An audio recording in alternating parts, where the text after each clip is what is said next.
মধ্যপ্রাচ্যের উত্তপ্ত যুদ্ধ পরিস্থিতিতে এবার সমস্ত হিসাব নিকাশ পাল্টে দিতে চলেছে ইরান। আমেরিকা ও ইসরায়েলের ঘুম হারাম করে ইরান এবার এমন সমস্ত অত্যাধুনিক সামরিক প্রযুক্তির পর্দা ফাঁস করছে যা দেখে গোটা বিশ্ব রীতিমতো স্তব্ধ।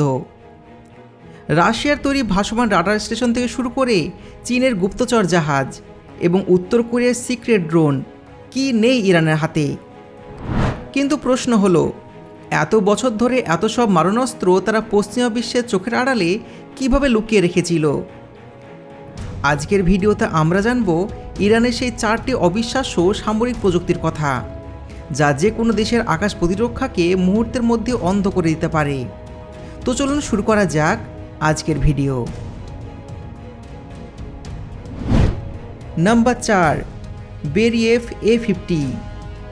অনেকেই জানে না, আধুনিক যুদ্ধক্ষেত্রে আকাশে উড়ে বেড়ানোর কিছু বিশেষ বিমান থাকে যেগুলো সরাসরি যুদ্ধ করে না। এগুলোর কাজ হলো পুরো যুদ্ধের পরিস্থিতি নিয়ন্ত্রণ করা। আর সেই বিমানগুলোর মধ্যে অন্যতম হলো রাশিয়ার তৈরি বেরিয়েভ A50। এটি একটি অত্যাধুনিক কন্ট্রোল সিস্টেম বিমান, যাকে অনেক সময় আকাশের ভাসমান রাডার স্টেশন বলা হয়। এটা বহু বছর আগে থেকেই ইরানের কাছে আছে। এই বিমানের সবচেয়ে চোখে পড়ার মতন অংশ হলো এর ওপরের বড় গোলাকার রাডার ডিস্ক। এই ডিস্কের ভেতর রয়েছে অত্যন্ত শক্তিশালী নজরদারি রাডার, যা আকাশের বিশাল এলাকা স্ক্যান করতে পারে। সাধারণ যুদ্ধবিমান যেখানে নিজের রাডার দিয়ে মাত্র কয়েক কিলোমিটার স্ক্যান করতে পারে, সেখানে বেরিয়েভ A50 প্রায় 5000 কিলোমিটার দূর পর্যন্ত নিখুঁত স্ক্যান করতে পারে। শুধুমাত্র বিমান নয়, অনেক সময় নিচু উচ্চতায় উড়তে থাকা ড্রোন বা ক্রুজ মিসাইলের গতিপথও এটি ধরতে পারে। বলা হচ্ছে এই বিমানের কারণেই ইরানের আকাশে কোনো কিছু ঢোকার আগেই ইরান তা টের পেয়ে যায়। কোনো লক্ষ্যবস্তু শনাক্ত হলে বিমানের ভেতরে কমান্ড সেন্টারে থাকা অপারেটররা সঙ্গে সঙ্গে সেই তথ্য বিশ্লেষণ করে। এরপর সেই তথ্য কাছাকাছি যুদ্ধবিমান, মিসাইল সিস্টেম বা সামরিক ঘাঁটিতে পাঠানো হয়। জানলে অবাক হবেন, এই বিমান দিনের পর দিন আকাশে ভেসে থেকে নজরদারি চালাতে পারে। নাম্বার 3, ইউয়ানওয়াং। সম্প্রতি মধ্যপ্রাচ্যের উত্তেজনা পরিস্থিতির মধ্যে ইরানের কাছাকাছি সমুদ্রে একটি বিশেষ নজরদারি জাহাজকে দেখতে পাওয়ার খবরটা আন্তর্জাতিক গণমাধ্যমগুলোতে উঠে এসেছে। বলা হচ্ছে এটি চীনের সেই বিখ্যাত স্পেস ট্র্যাকিং জাহাজ ইউয়ানওয়াং। এই ধরনের জাহাজকে সাধারণ যুদ্ধজাহাজ বলা যায় না, বরং এর কাজ মূলত মহাকাশ, রকেট, দীর্ঘপাল্লার মিসাইল এবং আকাশে উঠতে থাকা প্রতিটা ক্ষুদ্র জিনিসের উপর নজরদারি করা। এই জাহাজের সবচাইতে অবাক করা বিষয় হলো এটি সমুদ্রের মাঝখান থেকে পৃথিবীর যে কোনো প্রান্তে রকেট ও মিসাইল ওড়ার গতিপথ পর্যবেক্ষণ করতে পারে। জাহাজটির ডেকে বড় বড় সাদা রাডার ডিস্ক ও স্যাটেলাইট অ্যান্টেনা বসানো থাকে। এগুলো এতটাই শক্তিশালী যে কয়েক হাজার কিলোমিটার দূরে থাকা রকেট বা মিসাইলের গতিপথ শনাক্ত করতে পারে। রকেট কত গতিতে উঠছে, কোন দিকে যাচ্ছে, কত উচ্চতায় পৌঁছেছে, এই সমস্ত তথ্য মুহূর্তের মধ্যেই সংগ্রহ করতে পারে। এই জাহাজে আরেকটা গুরুত্বপূর্ণ কাজ হলো মিসাইল ও স্যাটেলাইটের সঙ্গে যোগাযোগ বজায় রাখা। বিশেষ করে হাইপারসনিক মিসাইল পরীক্ষা হলে এই জাহাজ দূর থেকে পুরো গতিপথ পর্যবেক্ষণ করতে পারে, কারণ খুব কম রাডারই এত উচ্চতার মিসাইল ট্র্যাক করতে পারে।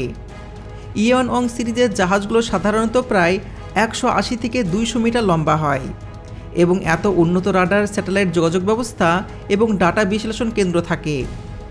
এই জাহাজের শক্তিশালী রাডার ব্যবস্থায় একসাথে 600-র বেশি আকাশে উঠতে থাকা বস্তুকে ট্র্যাক করতে পারে। মধ্যপ্রাচ্যের বর্তমান পরিস্থিতিতে এই ধরনের প্রযুক্তি সমুদ্র এলাকায় উপস্থিত থাকলে তা স্বাভাবিকভাবেই বেশ বড়সড় একটা বার্তা বহন করে। নাম্বার 2, DPRK UAV, উত্তর কোরিয়ার নজরদারি ড্রোন। বিশ্বের অনেক দেশই জানে না যে উত্তর কোরিয়ার কাছে আধুনিক নজরদারি ড্রোন রয়েছে।